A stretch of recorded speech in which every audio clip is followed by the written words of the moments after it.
I think it's top of mind for so many of us. We are, I believe, all joining from home. And I hope that you all know that we have made the decision to cancel convention.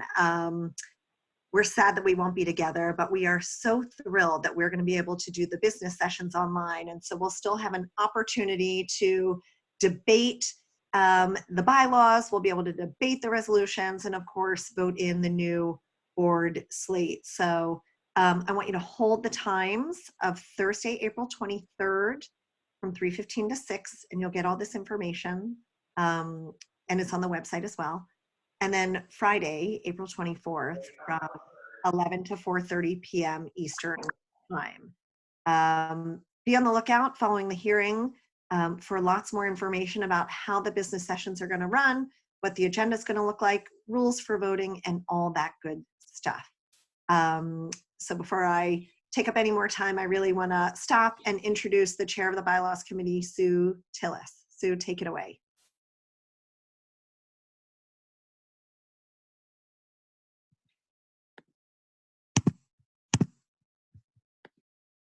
Okay, I'm unmuted.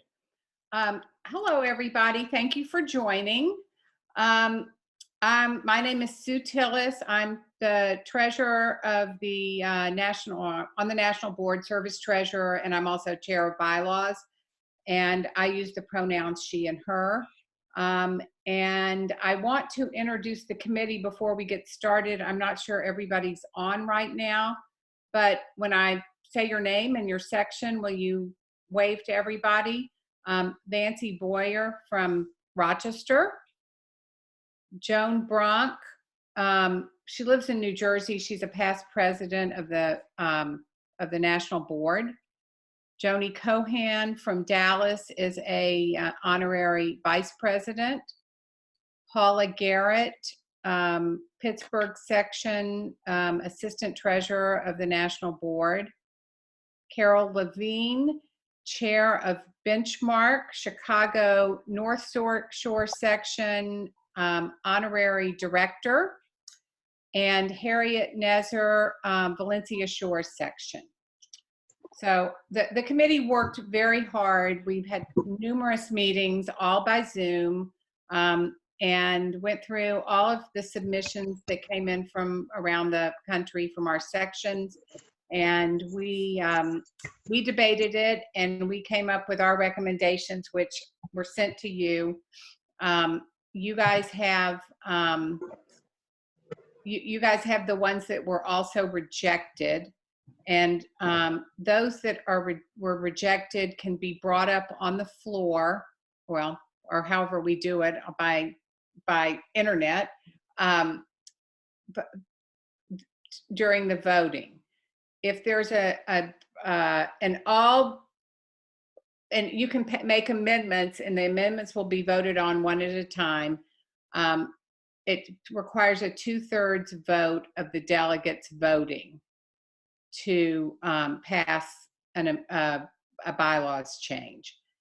If there is a submission that you want to make that was not previously sent in to the bylaws committee, you have to send that in at least 24 hours in advance of the vote to be able to bring it up on the floor. And should you do that,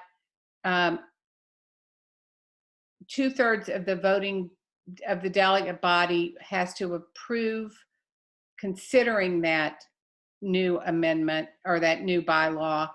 And if the 2/3 of the delegate body approves that, then 3/4 of the delegate body have to vote to accept the change. A second is required on all amendments when we do it from the at the voting meeting.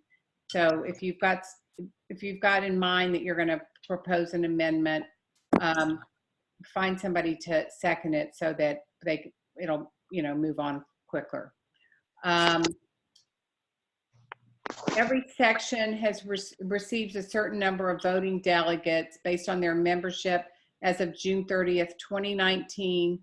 And the section presidents who turned in their membership numbers have already received their number of voting delegates for convention from Leah Singman. If you have any questions, you didn't receive it, get in touch with Leah. Her email address is lsingman@ncjw.org. And her phone number, well, you know what? They're going to put her phone number and email in the chat so you can get it from there.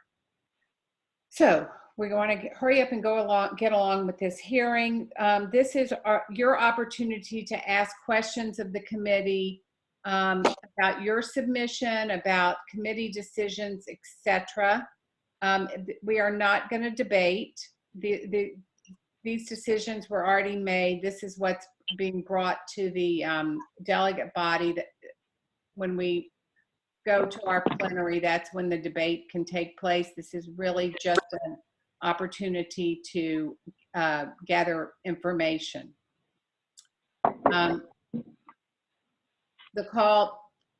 We're going to go through this by article number, and that's what we're going to do. You should have received the slate from Jody or from the NCJW. It can be found along with the rejected submissions on NCJW's website under convention business sessions. I believe that somebody's going to share the screen today so you can see what we're when we'll go down it by article.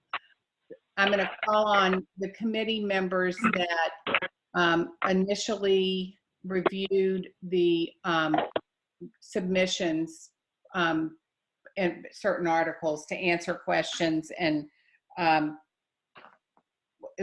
sure some of us will just jump in and add more to it. We're going to take questions in order, beginning with Article 1, and the hearing is going to run until 5:30, but we do have an additional 30 minutes if needed.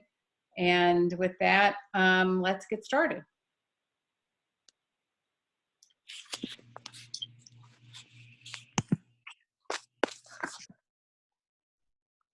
So Sue, we'll start with Article 1. Right. Are you going to share the screen? I'm happy to.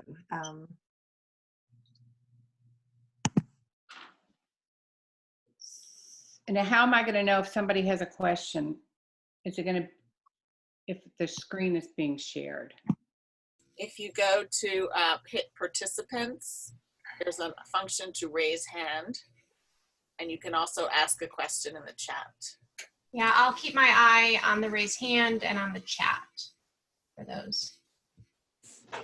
And I'm just going to quickly, we have someone in by the phone. I just want to unmute their line, ask who it is, and then ask them to mute their line. There's a 214. Could you introduce yourself and then mute your line, please?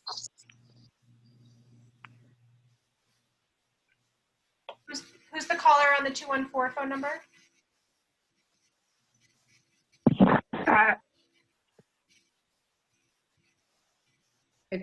Somebody in Dallas, I guess. Who is that?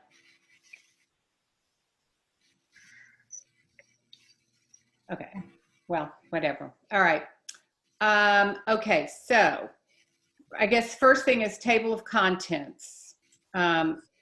We've changed purpose to mission and membership to affiliation. Any questions on that? All right. Article 2, changing purpose to mission.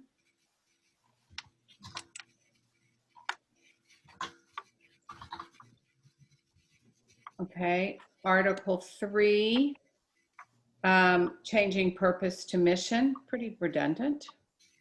Okay. Article 3, Section 2A, a section shall adopt and maintain as its name National Council of Jewish Hey, Women. Sue, Yeah. Sue, excuse me.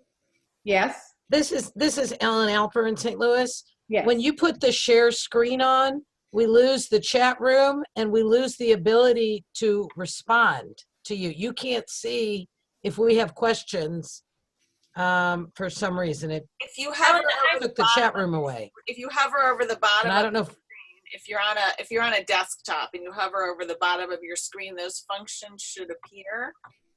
If they don't, let us know. But Okay, because mine disappeared.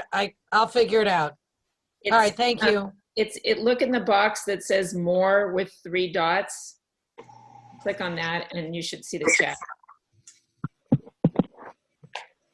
And if we miss you and we have to go back, just interrupt and chime in. But this is Lindsay. I'm keeping my eye on the chat and also on if anyone raises. Ellen, do you have a question about anything that we've gotten to so far? Just shake your head, yes. No, I was just trying to figure it all out to make sure I could if I needed to. Okay. I'm good. Okay. All right. Sue, this is Yes. Dana Shepherd. Yes. I just had a question. This was about the section where you changed membership to affiliations. Uh-huh. And so the question, and it's in several places in the document, but our sections are still calling the people members. Correct. And so I'm just going to like put this out there for the whole overview. right, This is very confusing. yes, National has advocates. Sections can also have advocates, but National no longer has members. So because it is very confusing when we're trying to do an alignment with our field and with the national organization, but when sections can still have members. They can still sell memberships. They can still call their affiliates members. National is no longer calling them members. So in the national bylaws, we're calling it affiliation, and it's described in that section what an advocate is and what a member is. Okay. So a question came in the chat about that. It's a little further on, so Sue, let me know if you want it now or get to it later. I do want to say, to chime in, there are a couple sections that are a little more flexible in what they call their members, is something we're seeing in some of the sections. I just wanted to note that nuance. So Kathy Shepard in the chat wrote article, is that 11? Okay, we're gonna, Kathy, let's wait to get to that. It was a question about affiliate and member. It says, where is affiliate defined as opposed to members? And that's why I wanted to raise it. Okay. I'm not quite sure, but I'll find out. And it may be, I'm gonna put that in the parking lot, so thank you for raising it. It may be that we need, if we didn't do it, that we need to add affiliate to the glossary. Okay. So this is Kathy. The glossary starts with amicus. It doesn't have affiliate. It doesn't have advocate. In the printed copy, I don't know if there were some things that were just, if the glossary that you sent out of the full bylaws didn't contain everything. But the first thing in there is the amicus. So get affiliate, none of that is in there. I don't think that we defined advocate in the glossary because it's defined in the bylaws. Is it? It asked about the word affiliate, not advocate. Right. So. Okay. For folks who've got questions about affiliate, I want you to know I've got it, and we'll definitely address that. If we need to add it to the glossary, we can do that. Okay. It was just I will tell you that it was just a word we used to substitute for membership, and we called it affiliation instead of membership, because NCJW nationally decided not to be a membership organization. There was another article called affiliate, and that was when we affiliated with other organizations. So we renamed that. So I guess we just need to put a definition of affiliation into our glossary. I'm just going to ask the question that came in the chat from Ellen, and you guys decide if it's for now or later. How do we align our messaging nationally if we all use different terms? Well, I don't think that's the purview of the bylaws committee, so I'm not going to try and answer that right now. that is one of the reasons why I think this whole Can I just, thing is a work in progress. Yes, Ellen? You wanted to ask something? You said, can you just ask? well, I raise it as an issue because, yeah, I raise it as an issue because we spent a lot of money on a national strategic direction and plan. And the whole point was to align the network. And if our bylaws do not align, and there's 3 different terms in our bylaws, and local sections are all using different terms, then we're all putting different messaging out there. And this does harm to the organization. It does not help us move forward. Okay. Beatrice, do you have anything you want to add to this? Well, I know the bylaws committee took great pains to define the terms that, reflected our actual reality. I think they rightly view themselves as not the people who create policy, but just to memorialize it in our documents. I think the communications department can and will create messaging for all of us to use, and then it's up to us to use it. And I think you're absolutely right, Ellen, that we do need to have consistency across the network in order to have a strong brand. And it's so we've noted that comment. It's really an important one. And the terms that are defined here are intended to reflect a reality that sections do have membership, and national does not. National now has advocates, and we do also affiliate with other organizations. So it was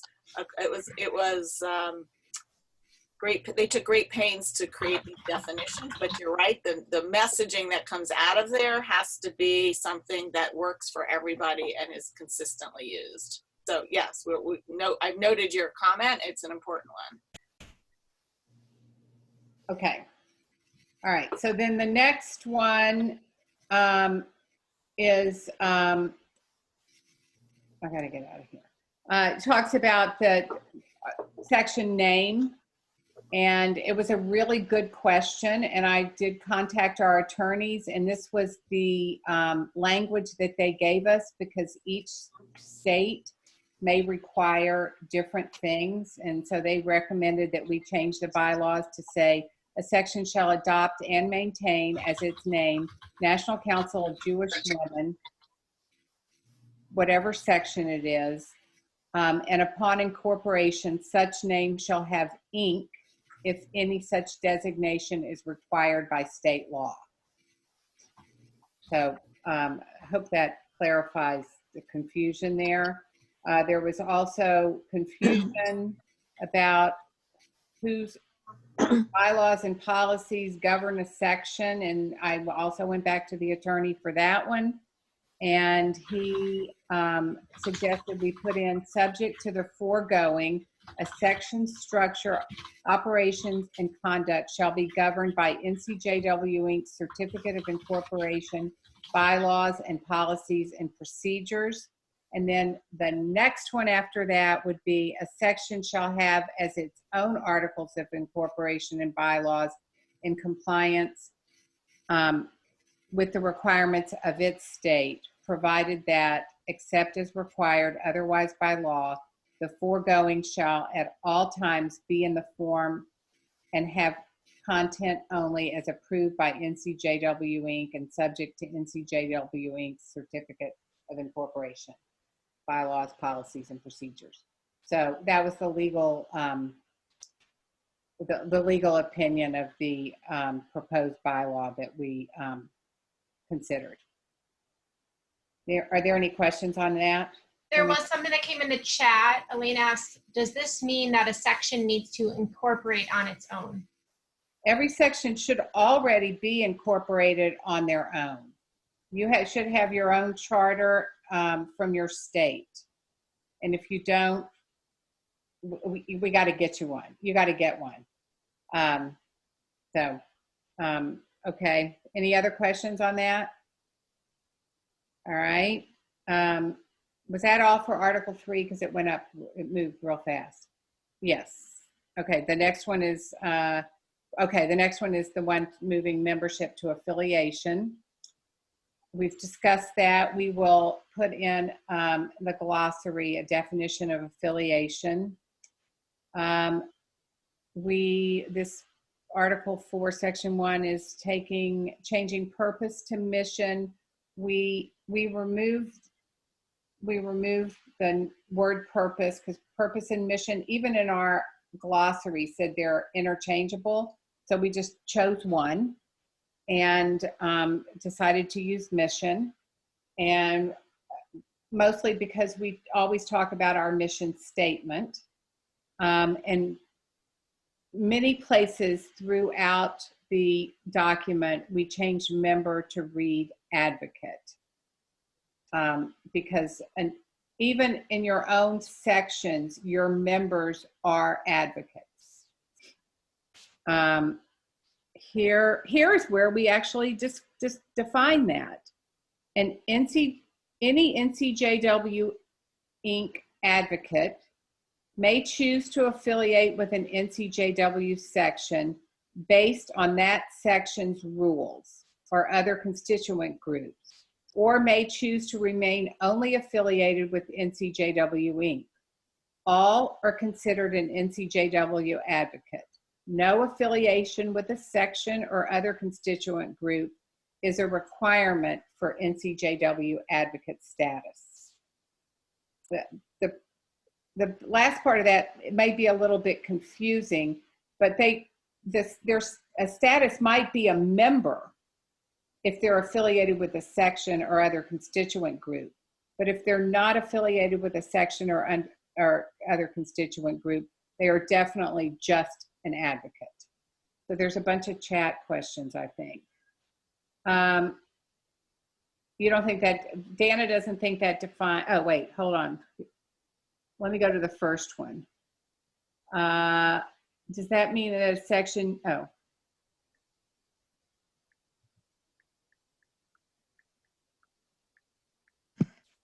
Okay, Dana wants to know, I don't think that really defines advocate.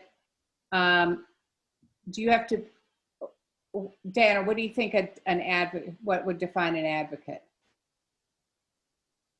I just think that we maybe still need to put a definition of an advocate in the glossary. That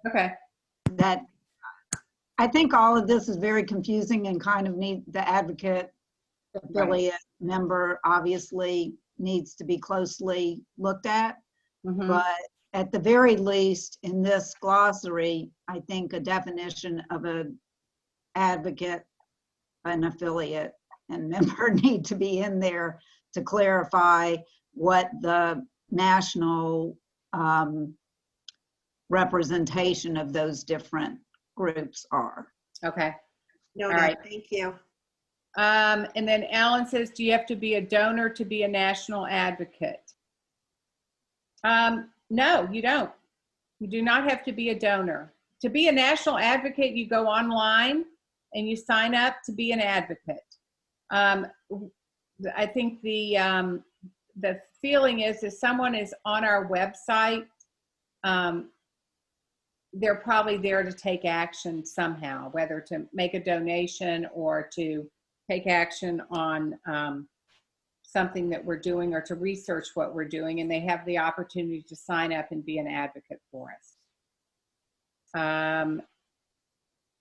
Melissa says, I think the definition of all of them should be clarified and put in the glossary. Okay, well taken. We will deal with that. Okay, any other questions? All right, we're going to move on. Any life member, whether affiliated with NCJW Inc. or an NCJW section, whose dues were paid in full as of June 30th, 2018, shall continue to be a member in good standing or advocate for the duration of that person's lifetime.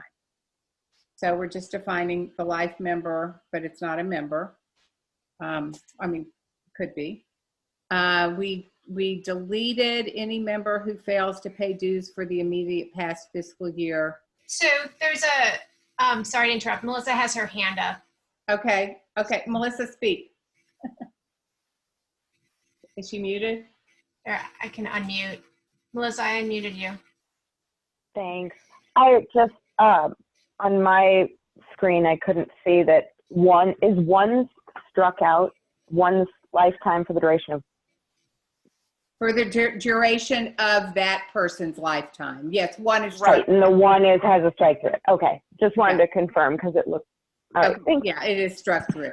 I also wanted to address something. Sorry, I know I'm sharing my screen, so I'm going to leave it up. But I did want to address a question that came up, and thank you, Lindsay, for calling it to my attention.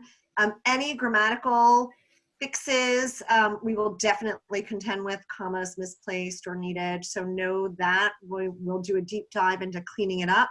There are some words that are capitalized, and that is because they're in the glossary further down, and Beatrice can provide a much better explanation than I'm doing, but there is the format in which we follow. We capitalize that which is defined further along in the glossary. Right. So if we put advocate and affiliate in the glossary, every time you read advocate, it'll be capitalized in the document. Okay. We struck the section 5, which talked about the dues for national members because we're no longer charging dues. And then we added a new one that says any person who is a member, affiliate, or advocate of an NCJW section shall be considered an NCJW Inc. advocate. That's the definition of advocate.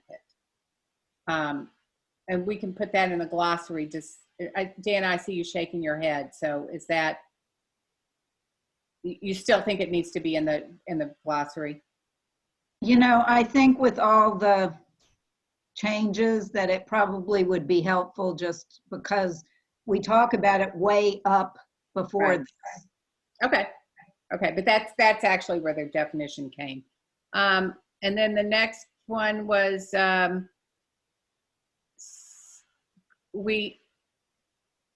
section and other constituent group membership dues. So instead of just talking about annual membership dues, we called it section and other constituent group membership dues, because sections still do have membership dues, as do other constituent groups. Article 5, 3A, the board of directors is not going to set the dues amount because they're not charging dues. How can they tell you what to do? But they will recommend a minimum annual dues, and it's only a recommendation. It's not a dictation. Are there any other, nobody's asking questions, huh? I don't want to leave somebody out that wants to ask something. Sections may offer annual section memberships at a reduced rate. So we crossed out special and put in annual. I know some sections are still selling life memberships, and we're trying to prevent that. Just putting that out there. Any questions from anybody on that? Okay. Yes, there's a question, Melissa. I think you're still unmuted. Okay, Melissa. Okay, sorry, I had muted my phone just because, you know. I wanted to ask about why, just because you made a comment that you're trying to discourage sections from life memberships. Do you mean the ones that formerly existed through national? No. No. We're not trying to. Those are lifetime memberships. Right. So I just didn't know what you meant. There are some sections that are selling, since we eliminated life membership as a category of membership in going forward, as far as selling. There are some sections who are continuing to sell life memberships locally. And they're- why is that something to discourage? Jody, somebody else go to that. Sure. Sorry if this is not the time. I was. So the organization overall loses money. So nationally, we lose money. Sections lose money. It's a one-time opportunity as opposed to collecting ongoing dues. And it is over time. It's a sorry, this is going to be an inelegant way of putting it, but it's a sort of lose-lose proposition for the sections, therefore the network overall. And it's a major reason. Also, the way we had it set up, and I welcome if Beatrice wants to add in, the way we had it set up, it was a money-losing situation for the organization to continue with life memberships.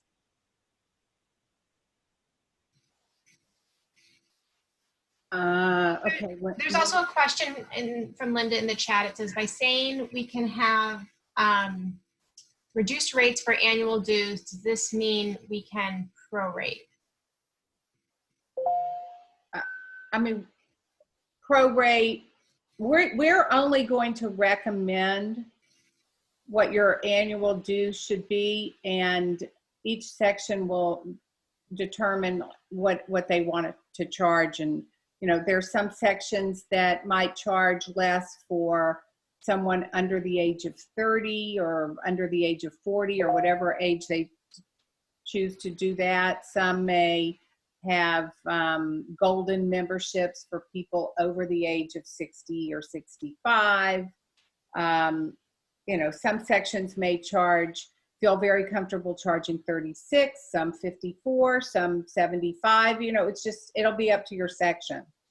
And I think that this envisions that that sections have as high a membership dues as possible, but might, for example, have a Hanukkah sale. Give a gift of give 5 memberships, and you can get a reduced rate for the first year, or get bring your daughter or your grandmother 2 for 1 for the first year. I think that we want to leave open the idea that you could run promotions, but that you will be charging as high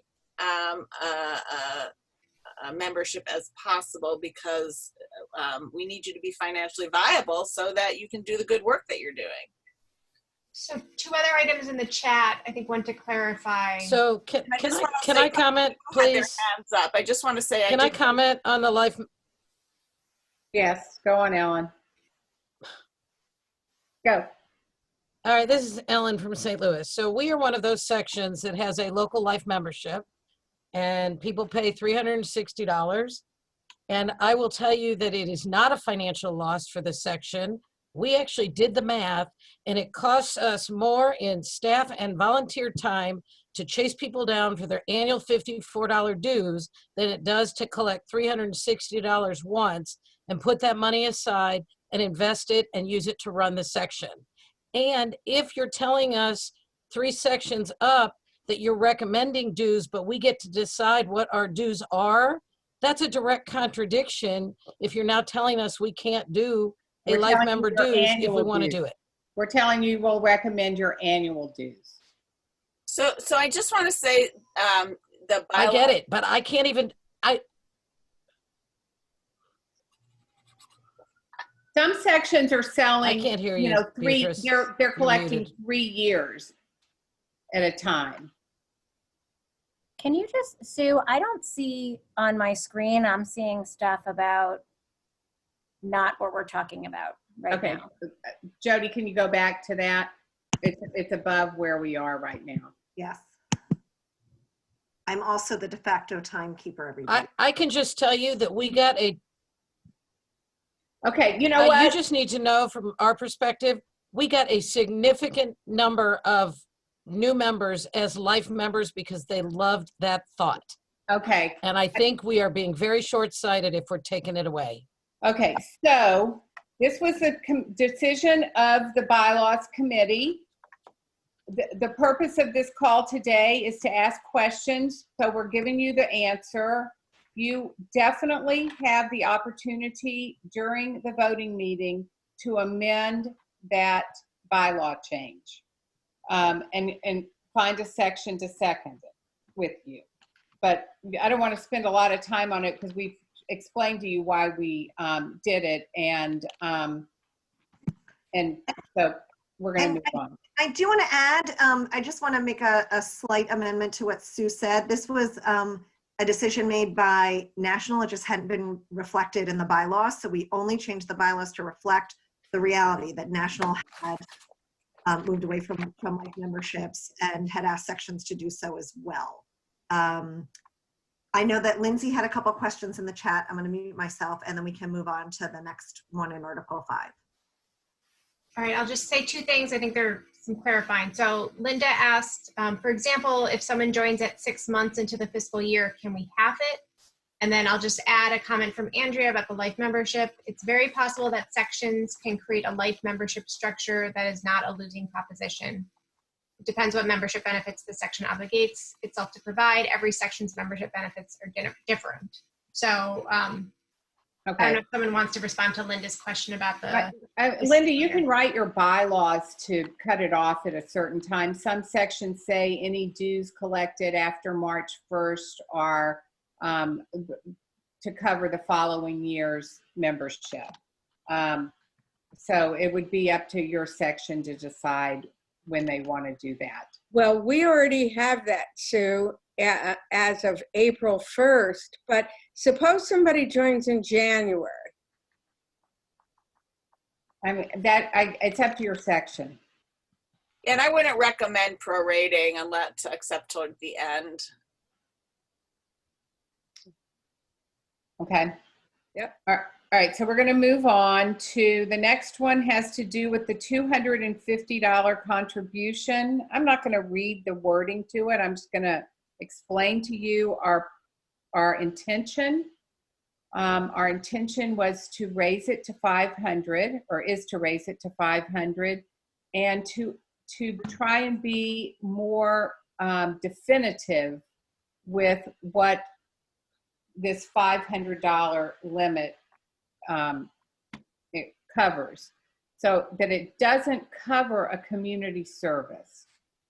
If you have a community service that you're performing and you are following all the procedures in the appendix and in the policies and procedures of community service, and some of the things include having volunteers and having a person on the board of the agency you're working with. If you're working, well, you probably are working with somebody if you're paying more than $500 to another entity.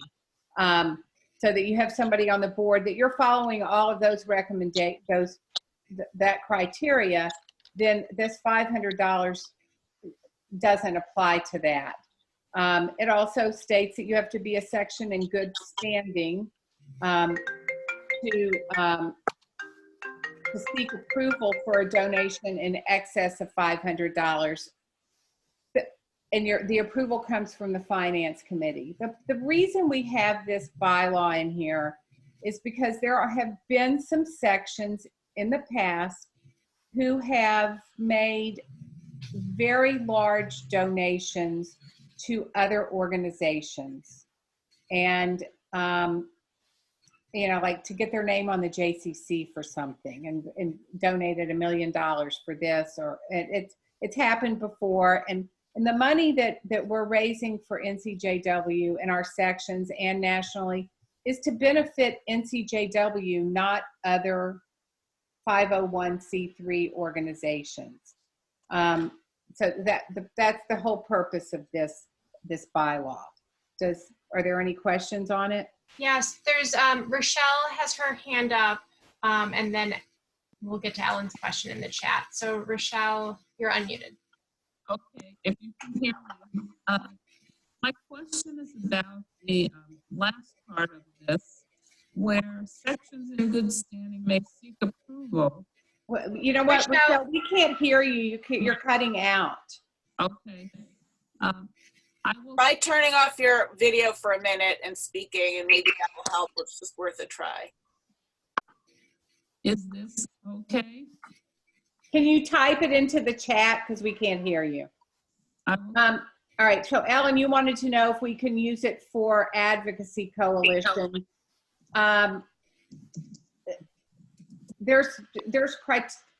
Jody, is there criteria for coalitions? So this is, you know, depending on what you need and want to use it for, and that it's in compliance with our mission. Yes, this could apply to that, Ellen. Okay. Renee, you wanted to ask a question? Yeah, can I just say, Rochelle, if you're not able to put a comment in the chat, please email me. It's lmorris@ncjw.org. It's in the chat. All right. So, Okay, so Renee. all right. So we just had a request. This was a board Zoom call yesterday from an agency that asked us for an agency that we partner with on a variety of things. It was Literacy Achieves, and just asked us for a $6,000 donation. So I am loving to buy backpacks for their students. So I am loving this conversation because according to this, we cannot do that, right? You could buy backpacks and give them backpacks, but you couldn't give them a check for $6,000. Okay. Okay. All right. Then that, you could do that if that becomes one of your community services that PACE approves, right. And that you meet the criteria, that you have volunteers and that you we already do that, you know, in our website. That I get. So it would go through PACE. This was a specific agency request that we give them a check. So the automatic answer would be this is against national bylaws, right? Correct. Thank you. Thank you. Thank you. You're welcome. And by the way, just also, you know, if there is something that comes up like Renee's question and they weren't already a community service and something, that they could come to the finance committee and ask permission, and the finance committee would get back to them. Great. Okay. They can give them the money if they first get permission. Oh, Andrea's putting that in there too. Right. Yes. Finance committee. If the finance committee approves it. Right. I just got an email question from Barbara. Does the Advocacy Coalition need to be a 501c3 for us to provide some support? Yes. Okay. All right. Any more questions on this? And again, you know, if you guys are not happy with the way the bylaws committee looked at this, submit your amendment at the voting meeting, because it's something that we've already discussed. The board of directors shall formulate the policies and procedures of NCJW Inc. We changed that from policies because the policies of NCJW are really the government relations. The resolutions define our policies. The policies and procedures are done by the NCJW Inc. Board of Directors. So I'm wondering if we should take questions on the article, just as I look at the time. I know we have a lot of changes in the bylaws. I want to make sure that we get to all the areas. Or is it helpful for everybody to go one by one?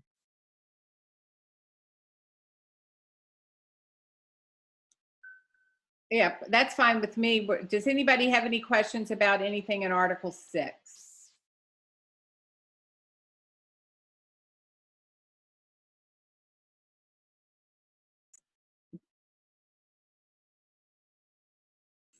Melissa has her hand up in the chat. Okay, Melissa. Hi. I was wondering if we're going to go section by section or article, a whole article at a time, that we just have a little time to review it first. Sure. But I don't have anything else about Article 6. Okay. Okay. everybody take a minute or two to look at Article 6, and then we'll move on to Article 7.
Okay, let's move on now to Article 7, since I don't see any questions in the chat or hands raised.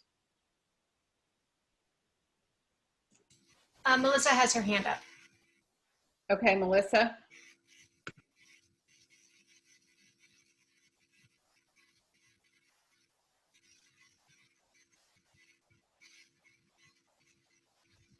Melissa, we can't hear you if you're talking. Thank you. Sorry about that. I have a question about a rejected proposal for Article 7, Section 1B, as in dog. Okay, I don't have that in front of And me. the proposal was to remove the phrase "in the current triennium." I don't know if people would have this,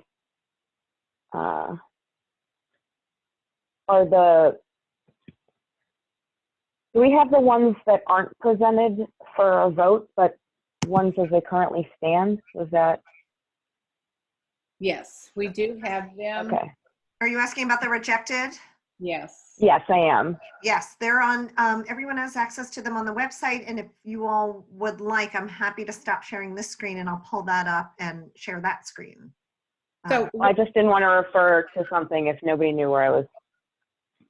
Okay. So the phrase "in the current triennium" was suggested to be removed. And the reason that was given, or I don't know how you want to hear my thought, or if you could just explain it a little more, maybe. Okay. Melissa, can we see if there's any other questions about what's currently being proposed, and then we'll go pull up the screen on the rejected one so people can see it? Is that okay with you? Sure, whatever we have to do. Okay. Are there any questions from anybody on the ones that are going, the bylaws committee accepted changes to in Article 7?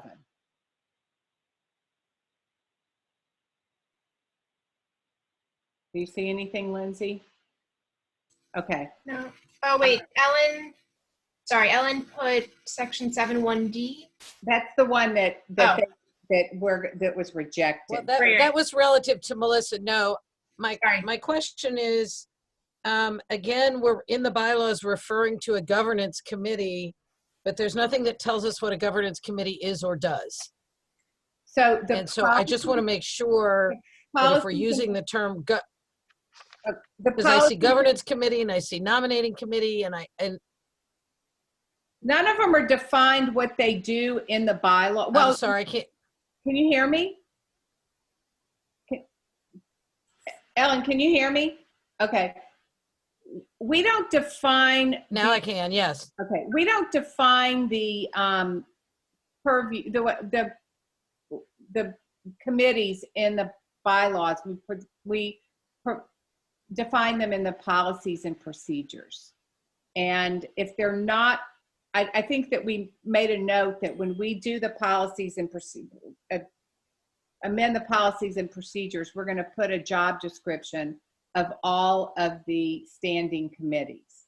Governance is one of the standing committees. Personnel practices is one of the standing committees. Okay, but you're concerned because nominating and resolutions are listed. No, I understand that. No, I understand that, but there are several places in the bylaws where the governance committee and the nominating committee seem to have the same exact role. And that's why I'm concerned about how we're referencing them. And I think we need to clarify it, that's all. Okay, they don't really have the same. Because it references nominations and replacements. Okay, yeah. They don't really Okay. have the exact same roles. The governance committee chair serves as vice chair of the nominating committee, and that's spelled out. And the nominating committee chooses up to a minimum of 9 and a maximum of 17 directors. And then there are other appointed directors that can come from governance or the section president. And that is so that we can continue to bring people in during the triennium that may need, that may want to move up and take leadership roles, or we weren't aware of them when the nominating committee was meeting, or when the nominating committee was meeting, they weren't ready to take on a 3-year commitment, but 1 year into it, they're something, their time. Really quickly, I'm sorry to do this, but I feel like you're defining it when it could just be in the glossary. And I think the fact that they are different exhibits like the reason that it should be defined, the different committees. So, If it's in which different part, whether it's here or over there or in policies, I don't know. I don't know what goes in all of them, but that's. So here, this is Beatrice. I want to say that, first of all, rest assured, we have very detailed job descriptions and goals for every single committee. And that's not part of this document, but it does exist. So there is clarity about the roles of the various committees. It's just not appropriate to put them here. Second, I want to say to some extent, these are generally accepted terms. Having a nominating committee is it's just generally accepted. But what the reason this is set out in the bylaws is because we have clear expectations and rules about who can sit on them, when they have to be appointed, what their deadlines are for doing their work, and that sort of thing. I know that governance committees over time have spent a lot of time figuring this out, and some of the goals were to make sure that the various constituencies in the organization were represented in the process, to make sure that we have room and a pipeline for people from a variety of sources who can be good board members. There were many objectives in setting out these rules, but they're intended, the reason they're here is because they are rules for setting up these committees. How they then operate is carefully documented and set out, but not in this document. And so that's why not everything is here, so I understand why you have questions, but the reason this part is here is because we want to make sure that these rules are followed, because there were clear goals in establishing them. We want to be, as Sue said, we want to have room. We find somebody amazing. We want to have a method for getting her on the board. We want to make sure that various constituencies are represented. We want to make sure the delegate body has enough time to review the slate and an opportunity to vote. Those are the kind of rules that belong in the bylaws, and that's why they're here. I don't know if this clarifies, but if there are more questions, just. So, okay, I'm just going to go. Amy Hammerman sent a question. Who's responsible for developing the policies and procedures?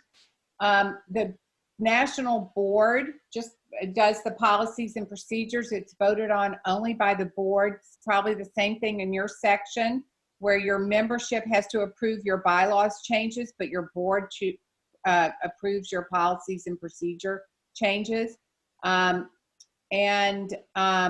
Is the next question, Melissa said, is this document, in this document, there are descriptions of nominating an audit committee, just for an example. And yes, there are, because those are required by law. That's why they're called bylaws. We have tried, I mean, personally, I think the bylaws have to be what's required by law, and given the fact that we are a membership organization made up of sections as our members, that anything that affects the sections should be in the bylaws, and anything that affects the way the national board operates should be in the policies and procedures. It's not exact black and white like that, but that's the way I interpret it. And then Amy wrote, it seems that the committees defined in the policies and procedures are given a lot of power in the bylaws, but we don't know how these committees themselves are made. So the nominating committee, it is defined, and the resolutions committee is defined. And those are things that affect the sections around the country. The governance committee is there to monitor the governance of the national board, not the whole field. So we didn't really think it needed to be defined in the bylaws. But well, I just want to say it is defined, because I believe there's a provision that said that the president appoints members to the committee. No, and so there's certain if you look under what the different officers do, I believe there's some indication of how that happens. Yes. But it's where we want to protect the rights of the field that it's spelled out differently. Are there more questions, Lindsay? Otherwise, I want to make sure that we move on. We have a lot of bylaws changes, and I want to make sure we get to everybody's questions. So yeah, we need to so that was the do we want to bring up the one that Melissa was talking about that was rejected, or did we answer that, Melissa?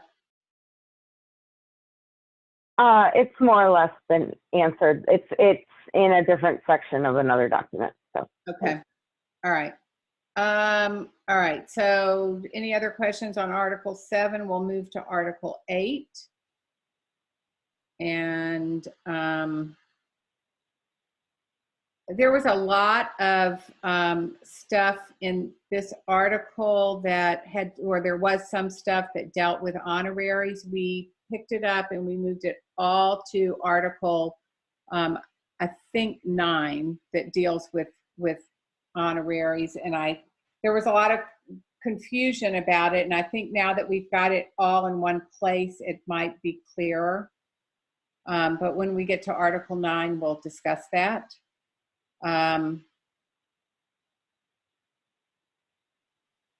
So anything on Article 8 that people have questions about? All right, I'm going to move on to Article. Yeah, Melissa has a question. Okay, go, Article Melissa. 8, Section 1A. Jody, will you go back to that?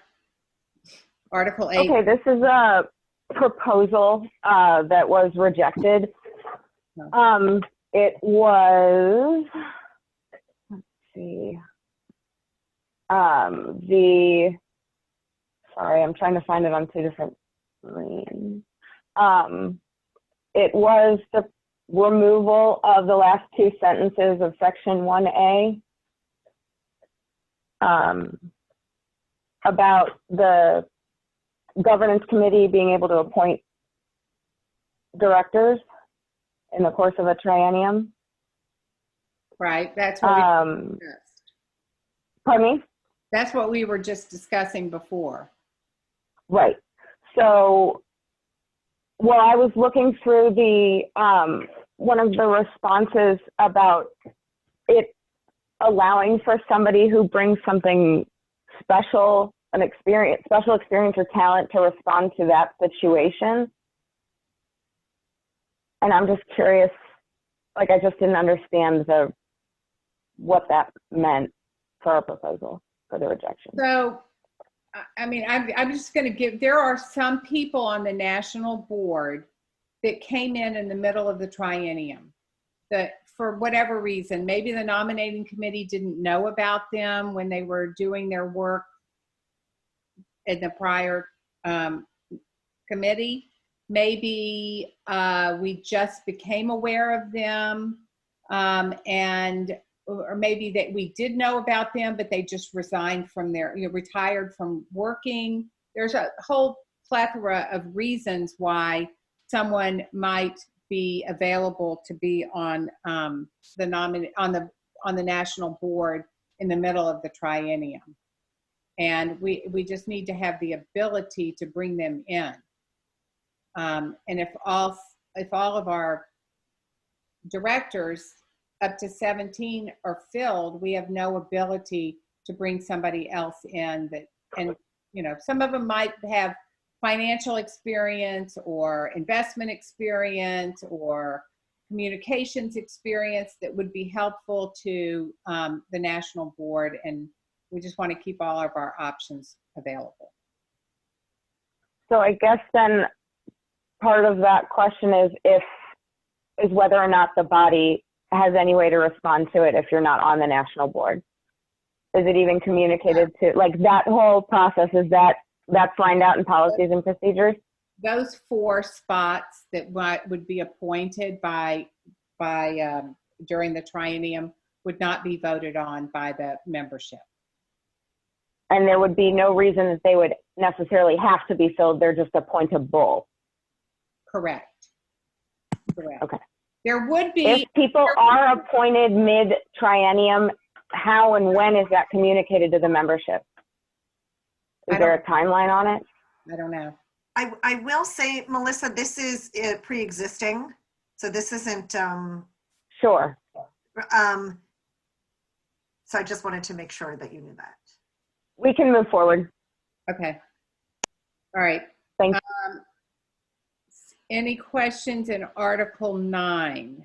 Now, this is where we moved the honoraries. And I know New Orleans had some questions about this. So I just want to know if you think that we answered it.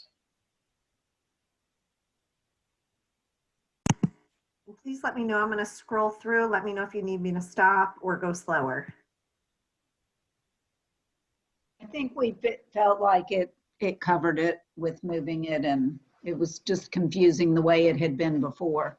Okay. But once you all moved it around, I think, Kathy, correct me if I'm wrong, I think this clarified it. Okay. Okay. I agree, Dan. Okay, I don't see any other questions on Article 9, so I'm going to move to Article 10, which is talking about the executive committee. Now, we did make a change here.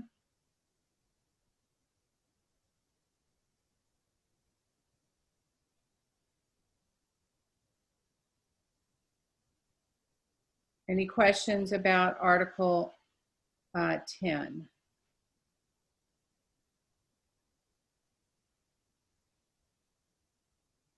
Okay, let's move on to Article 11.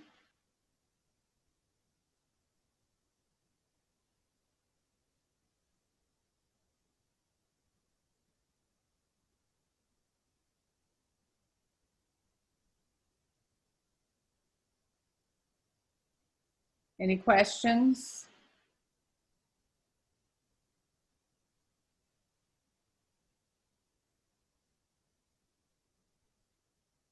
Of course, we're doing a different voting meeting this year.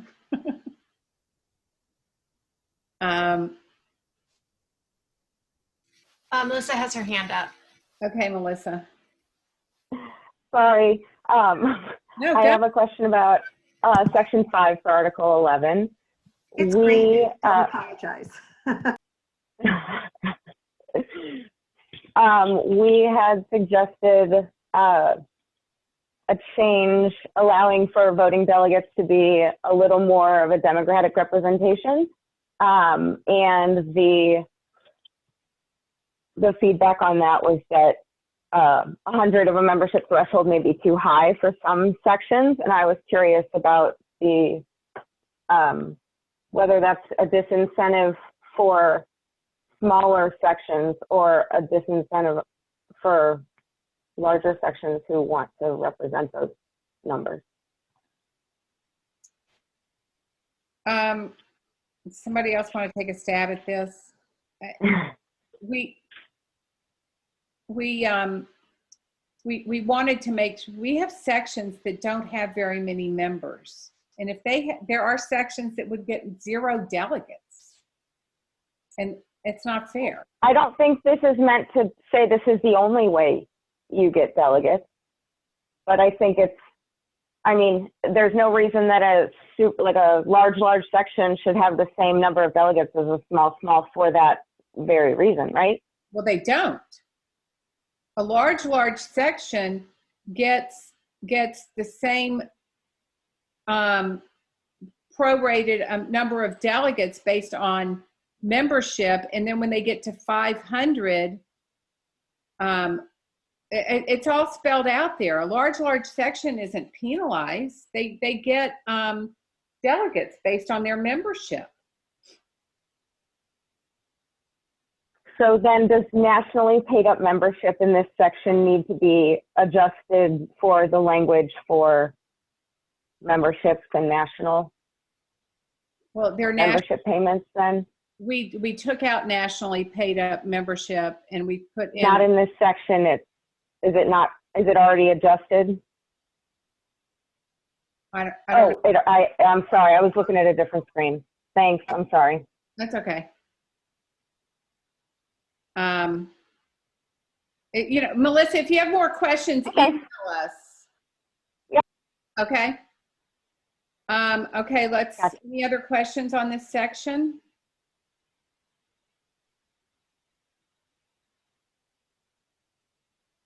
All right, let's move on to Article 12.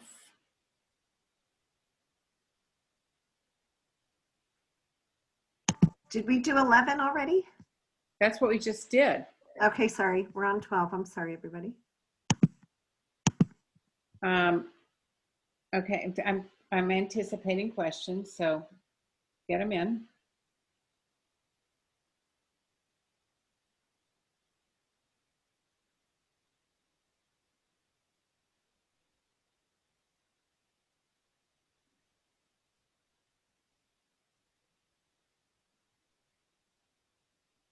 Okay, any no questions on Article 12? Okay, let's move on to Article 13.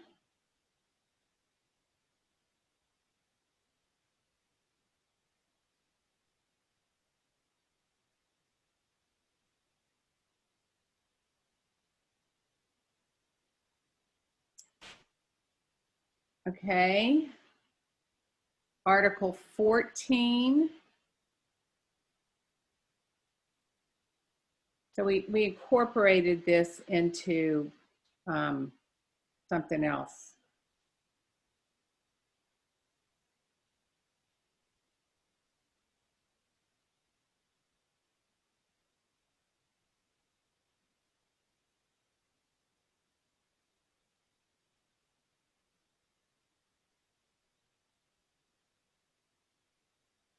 Any questions, comments?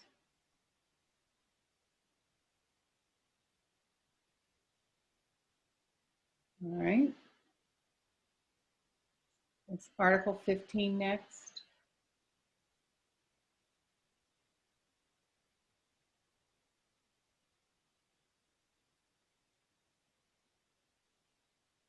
Jody, do we have anything in Article 15? Keep going because we already did it. No, I think it's just that one. Sorry about my screen, everybody. I think it's just that. Changing it from affiliations to associations.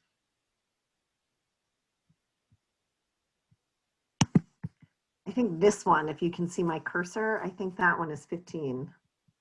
On the committees of the board, I think that's 14. Isn't it? If you expand column B, we'll see the text in that. Yeah. No, let's see. That better? It just, Right, the next one is 15. okay. Affiliations, associations. So Okay. just So keep going down. go down one. Right. Okay. And that's I don't know if there's anything after that, but we changed affiliations to associations because we're associating with other organizations. Okay. And we'll define affiliates, associates, and advocates. We got a lot of A's to define. All right. What article is this now? This is like, is this 16? This is my computer crashing. Sorry, everybody. Oh, sorry. Well, we don't want to really see your screen.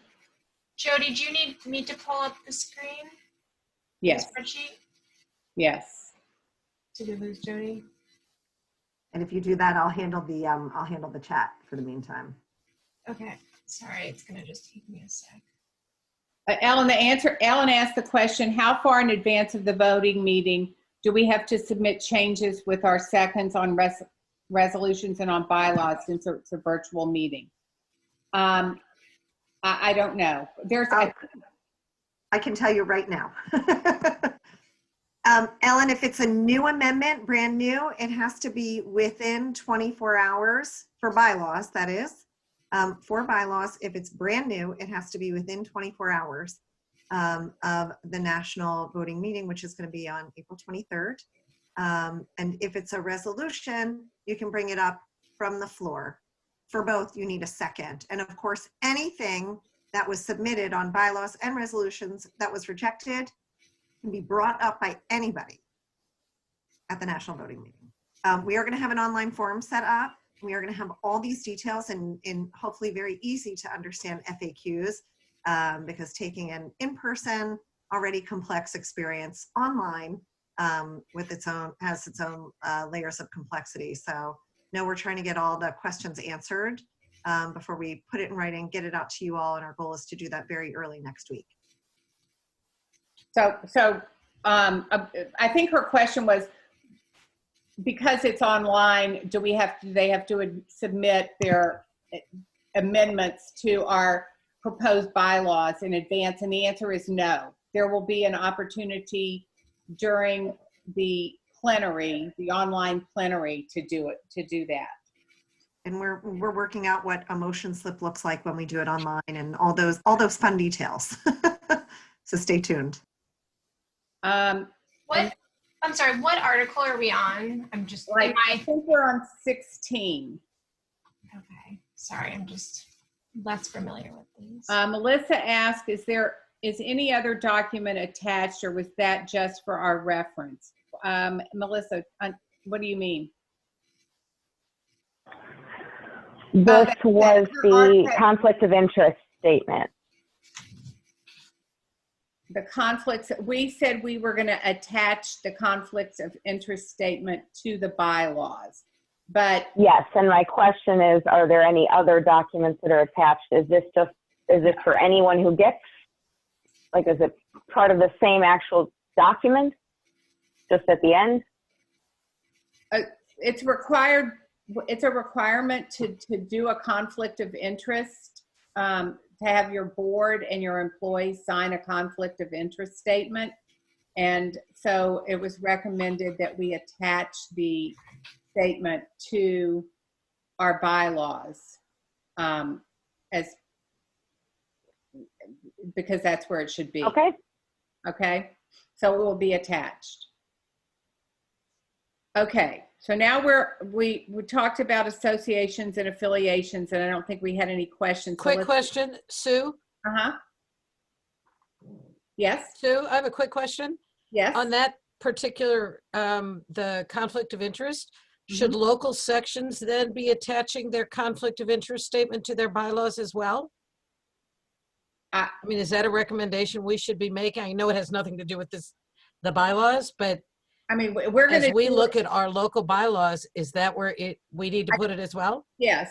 Yes. There were policies. This is probably a question of state law, but I would actually have it up front and center somewhere. So perhaps the policies, if not the bylaws, because it's the document you want everybody to be aware of.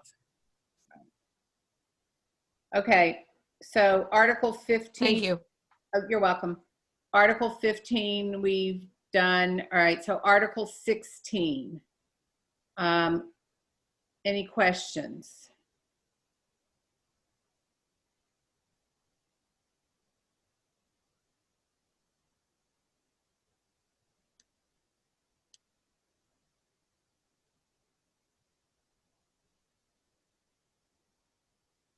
Okay. That was Article 17. I guess we didn't have anything in 16. Let's go to Article 18.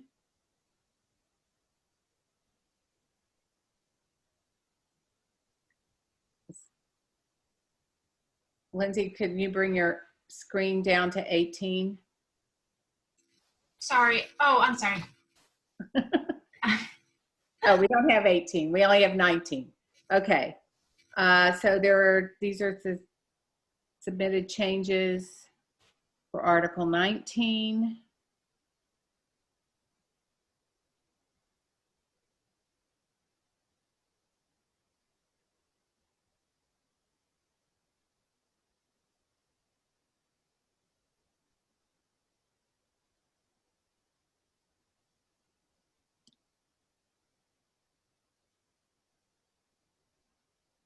Okay. I think that does it. Is there anything after Article 19 that I'm pretty sure there's not an Article 20.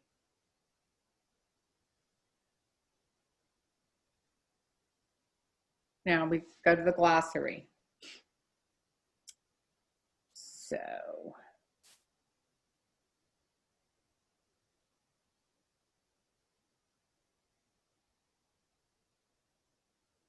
Oh, we did put advocate in the glossary.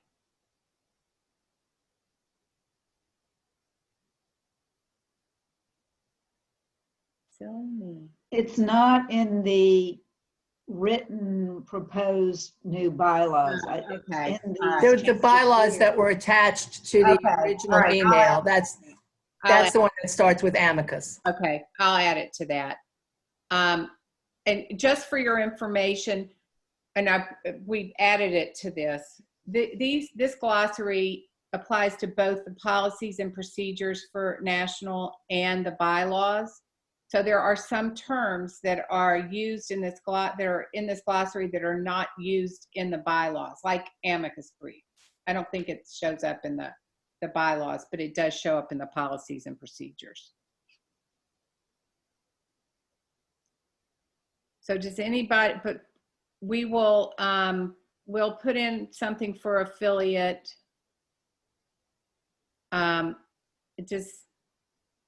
Does anybody have any other questions about the glossary?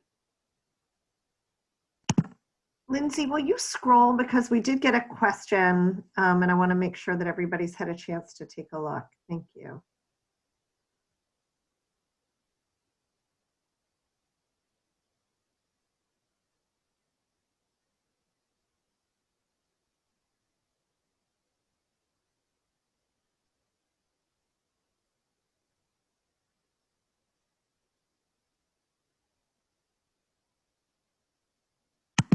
Rochelle had asked about good sections in good standing. Okay. So that's, it's in the glossary. I hope you can see it, Rochelle. We refer to it a lot in the bylaws, so we needed to define it in the glossary.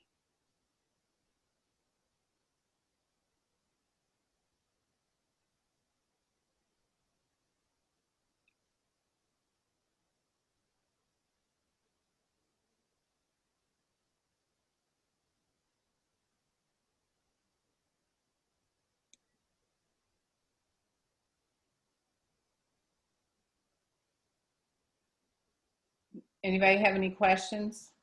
I don't see any in the chat. Oh, Ellen asked, should the glossary include that honoraries have voice but no vote? I think it's pretty defined in the Article 9 of the bylaws that they have voice and no vote. But if you think that that should be added to the glossary, you can recommend an amendment to the bylaws at the plenary.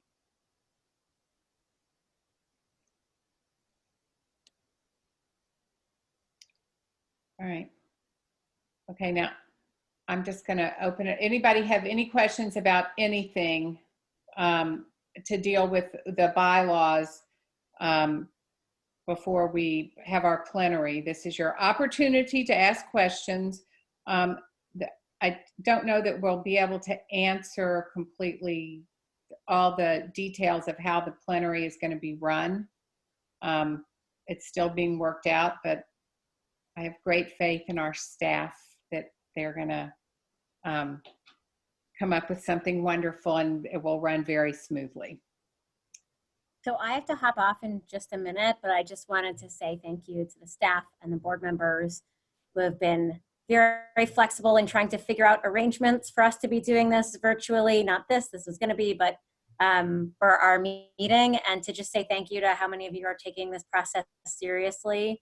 I really actually hope we've got some disagreement and people share what they want to see changed, and I'm looking forward for the end product to be something that could be really helpful for everybody in sections and for national, and for it to be better than it was when we started. So I'm just really appreciative that you all participated in the midst of everything happening in the world, and I hope you're healthy enough right now and safe enough, and if there's anything we could be doing to be helpful to you in this unknown time, please just reach out. And again, Sue and Jody and everyone, and Beatrice, thank you so much for organizing this. That's not meant to cut off conversation. I'm just hopping off. If you have questions, I hope you continue. Thank you, Sheila. Any questions? All right, well, I have orders. Go wash your hands and stay 6 feet away from everybody so you can stay well, because we need everybody to be well. I think I saw Marilyn raise her hand, and then there are things in the chat. Okay, Marilyn. Sorry, just a quick question. I wanted to make sure, are we tracking who is on this call now? I think it'll be really good for us to know how many sections are represented, and to think about if there are any that we feel we need to do any kind of outreach to if they couldn't participate in this, to make sure that when we have the general business meeting, everyone's up to speed. I have written down everyone that I saw. Great, I have that's fine. But like the phone number I didn't catch. Sorry, this is also being recorded, Marilyn, so we'll make it available to folks. Oh, perfect. Marvelous. Thank you. Sure. We did the same for resolution. Okay. And Jody, did you say there were some things in the chat? Yes, there is a question from Ellen. Are there enforcement mechanisms built into the policies and procedures for sections that don't pay their national partnership dues? There's nothing in the bylaws. No. It might be in policies and procedures, but it's not in the bylaws.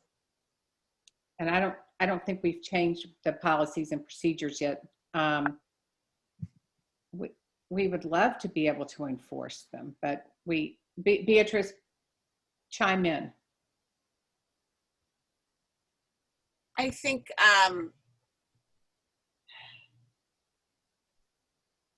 what we've done is approach it a little differently, and to say that to get certain benefits and rights, you have to be a section in good standing. So we want to work with sections that are not able to comply with their obligations to the network. And we also understand that there are many sections which do, and so we've allowed under the bylaws to afford them certain benefits that wouldn't go to people who are not in good standing. So it's turned around a little bit. We don't want to be overly punitive, but we understand that for all of you who do contribute, you should get the respect and support that you're essentially buying into. So it's flipped a little bit, but just I'm putting it out there. We want to support sections in any way that we possibly can to ensure your success. And at the same time, we understand that not participating has consequences. And so we did it that way. Does that make sense? This is Susan Hess in New Orleans. I have a question. I'm not sure that it is related at this particular moment, but it's something that I've been wondering about. Can anybody hear me? Yes. Is there a mechanism for recruiting new sections? Is there any way that we reach out and try to recruit new sections? The bylaws do contemplate and provide a methodology for opening new sections, and also other entities for areas where they might want to get involved but don't have the capacity to operate an independent corporation. In terms of actively recruiting sections, that's certainly, we always would like to grow, but I'll be frank, at this point, we are not actively recruiting sections. We are dealing with a crisis that has. No, I'm not talking about at this moment. I know that's I know that that's the moment now, but that is our aspiration going forward. I think it's something the board needs to discuss. I don't know that everybody's in agreement. There's also the point of view that we want small number of hugely effective in sections in targeted areas. So it's something that's under discussion. Okay, thank you. Hi. Yes. Hi, this is Barbara Shipnuck. Hi. Can I circle back to one of the comments that was early in the call about supporting advocacy work and the $500 limit that we were talking about? Because sometimes we work with coalitions, and the coalition itself may not be a 501c3. Some of the members, including us, would be 501c3s. There might be government partners. There could even, on occasion, be business partners. So how do you recommend that we actually provide financial support to the effort going when we need to? Barbara, I'm happy to take that question. When things like that come up, it's best to reach out to the Government Relations and Advocacy Department. You can come to me, but we work one-on-one with sections all the time and SPAs around questions just like this. We probably need to take a little deeper look at what the coalition is, what the money would be used for, and all that good stuff. But oftentimes we can figure it out quite easily one-on-one. Okay. And then if the need, as one of the sections had already asked, sometimes you're involved in something and it's possible your cost could be higher than $500. How does the process then work to go to the Finance Committee, and how quickly do you get a response back? So the Finance Committee meets quarterly as a group, but we could call a special meeting to discuss something should a request come in. Yeah, well, I'm particularly thinking in this particular time that we're all living in, advocacy work doesn't necessarily work on a quarterly basis. No, that's why this Finance Committee can call a special meeting. They're pretty responsive. It's very easy these days to set up a meeting by Zoom, and the Finance Committee meets by Zoom. We don't meet in person. So that's great. I didn't see anywhere in the bylaws, which I did read, or in our organization chart, of who made up the Finance Committee. So I had no idea how large it is. Or okay, it's made up with the treasurer and the assistant treasurer, and the president appoints people to sit on it. Okay, thank you very much, because I think we're all going to be grappling with different issues, particularly in these next few months. Right. All right. Any other questions? Okay, well, seeing no other questions or hearing no other questions, I just want to thank the committee, the Bylaws Committee, for all the work they did to get us to this point. I want to thank Jody, our fearless leader, for being a phenomenal staff person. We'll see you at convention by Zoom or whatever source we're using to be on a webinar. And I'm sorry we won't all be together in the same room, but I'd rather us stay safe and well. So, Sue, thank you for all your hard work and your leadership. You're welcome. Yes, I wanted to second all the thanks and also add Sue, who's done yeoman's work here, and thank all of you for participating. Your input is always valuable, and I always. It's so nice to see everybody's homes. I'll show you my bookshelves. There you go. Okay. Take care, everybody. Stay safe. Thank you. And Bye. Thank you to Sue and the committee. Yes, Beatrice thank and you, Lindsay, everyone. Thank you.